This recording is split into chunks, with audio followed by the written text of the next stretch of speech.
So ganito yung bibilin niya ba? So ang tawag nila ay alagepen. Yan. So hindi ko kayang kainin. So lagi ko naman tinatry pero hindi ko talaga kaya. So kumbaga kakaiba yung asim niya. Masarap sa kanila pero sa akin siguro dahil hindi natin kinalakihan sa Pilipinas kaya hindi ko kaya yung lasa.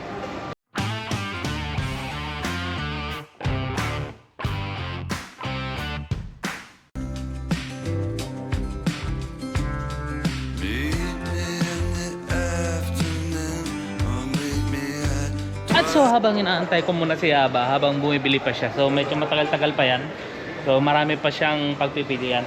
So dito sa Israel, kapag sumweldo ka, yung sweldo mo, pwede ka nang makabili ng 100 shekel ng 3 damit or 5 damit again.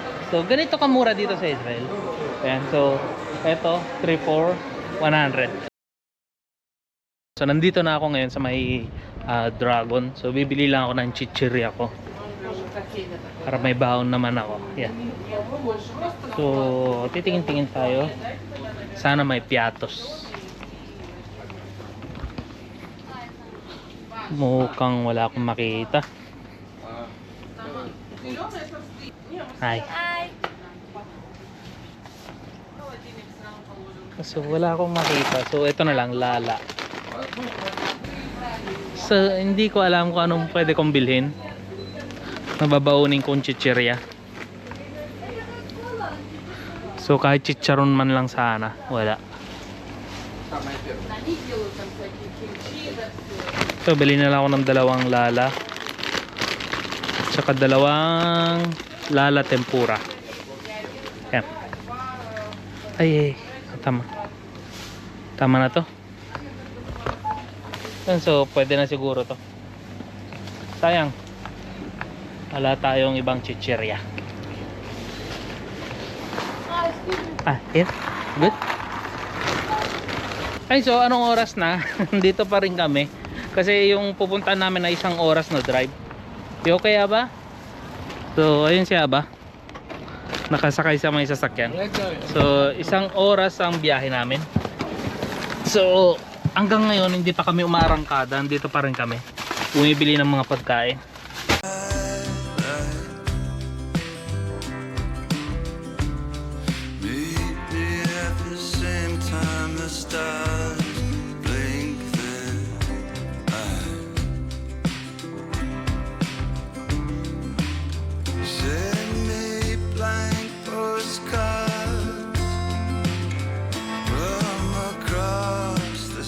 Ay, so nakarating na kami dito sa may gas station. So hindi ako nakapag-video kasi bawal mag-video sa daan.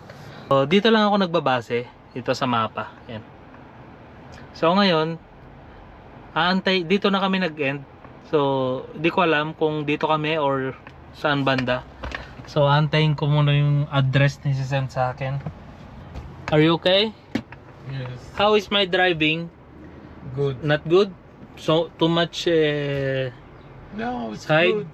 Good. Ay, so right now habang inaantay namin yung anak ni Aba, bibili muna ako ng ice cream namin ni Aba. Habang wala yung mga anak. Actually bawal sa kanya mag ice cream dahil nga may mga sugar. So dito hindi laging may benta na yung walang sugar. So wala tayong magagawa doon. Pero ang hinahanap ko yung maliit lang sana. So ganito yung mga ice cream dito. Yan o, popsicle, crunch, and eto na lang siguro Magnum. Magnum na lang kaming 2 ni Aba.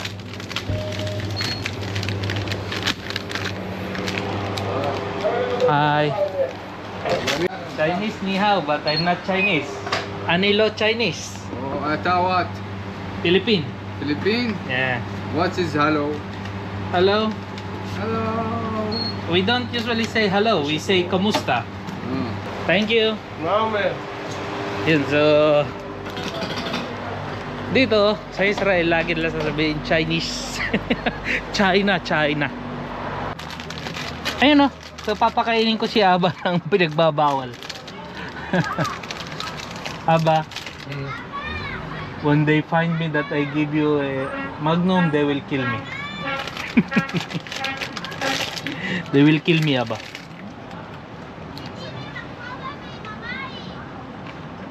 Good.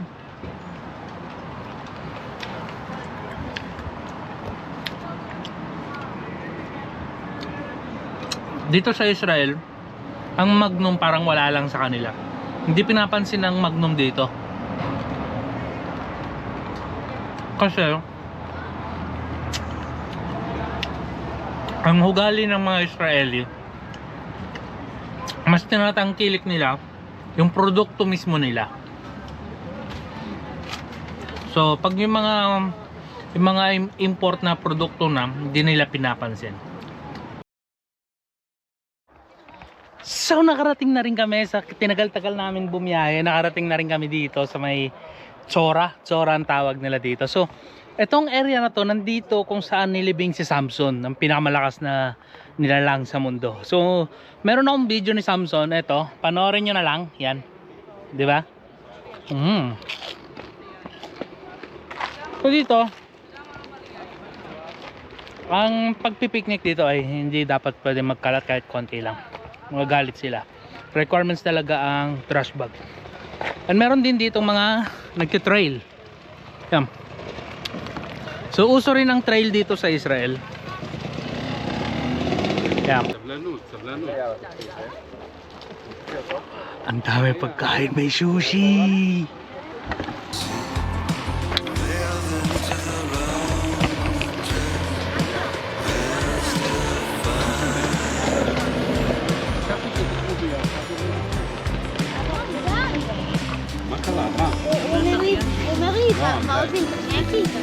פתחתי לך מעט. מי שרוצה עוד צלחות, יש פה.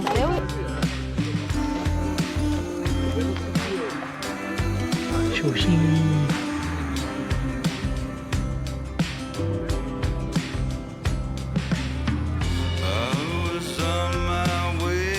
Yun, so natapos na akong kumain. So iiwan ko na lang muna si Aba doon. At ako ay mag-hiking. Yan. So di ko alam kung anong meron makikita ko dito. Yun oh. So syempre, expected nyo, may mga ahas din naman dito. Yun oh. Kung nakikita nyo, ang tatangkad ng mga kahoy. Hindi siya katabaan, normal size lang. Pero yung tangkad, grabe. Sobra. Yun o. So masarap siguro mag-trail dito. Daming punong kahoy. Hi. Where's this going? I don't know. Just It's beautiful, no? yes. Ayun o.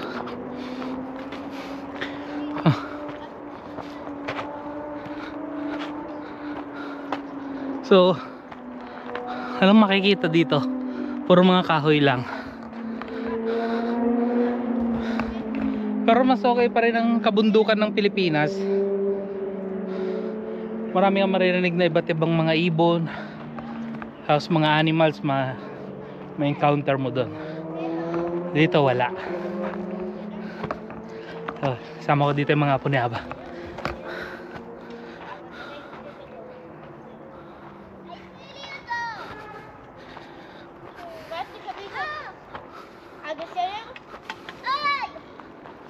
Hello.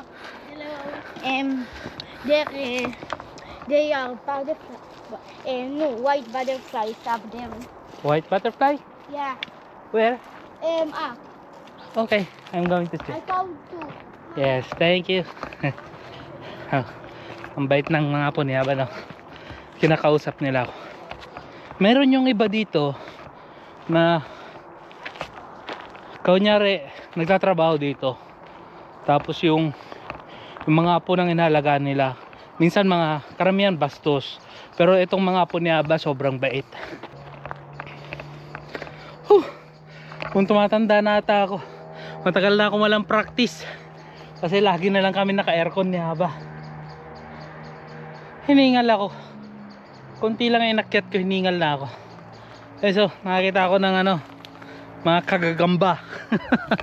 Ayan, nakikita ba? Yan.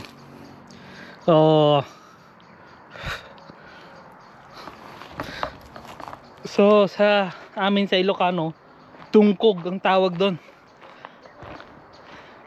Ang lupit. Ganda maglakad dito.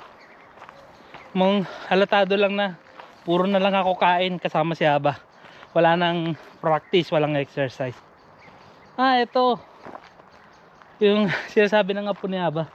Nakita na siya ng dalawang white na paru-paro. Yan. So sa kanila dito, hindi normal lang sa kanila makakita ng mga ganito. Hindi gaya sa atin sa Pilipinas, normal lang yung mga yan.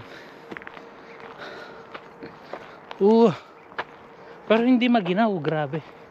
Nagsuot lang ako ng sweater dahil nga masakit sa balat yung araw.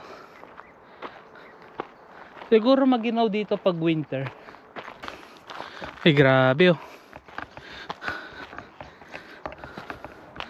Hindi ko alam saan papunta to. Sinusundan ko na lang. Wala naman sigurong NPA dito.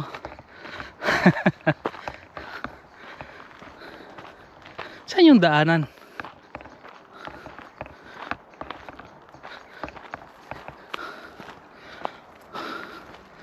Nasulpot ko din yung daanan.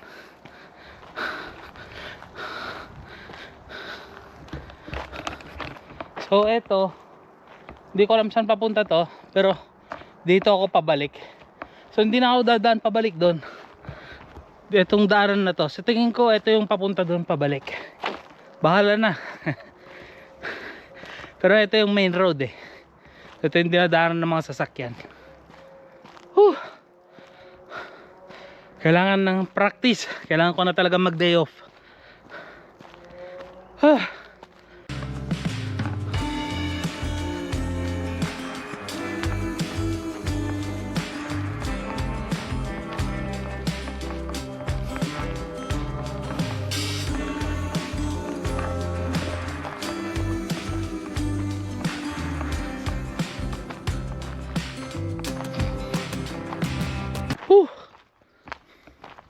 Ayun, ang ganda ng mga bulaklak.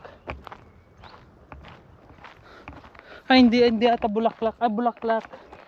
Ito siya. Ang ganda ng mga bulaklak oh. Pero dito sa Israel, bawal magputol ng kung ano. Pag nahuli ka, kulong.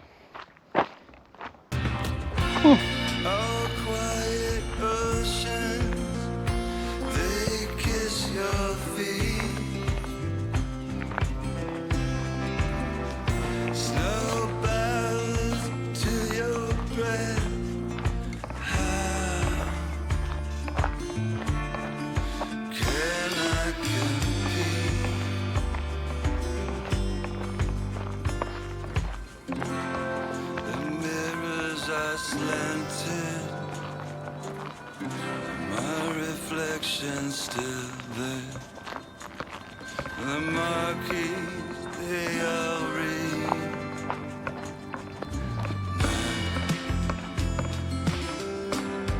Appearing nowhere.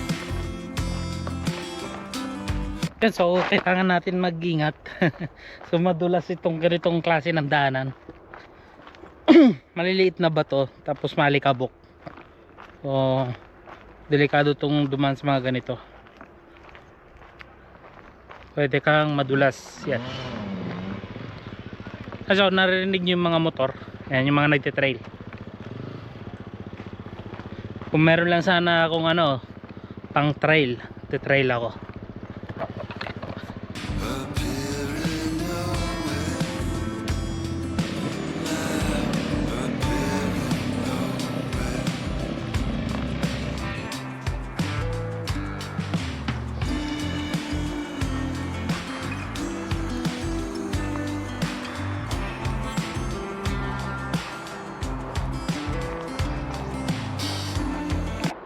Ayun, so dito na nagtatapos itong forest adventure namin ni Aba. So si Aba nandun lang siya sa kainan, hindi na siya pwedeng umalis doon. Ako naman, palakad-lakad lang. Ayan. So hanggang dito na lang, tinatapos ko na tong video. See you again next vlog.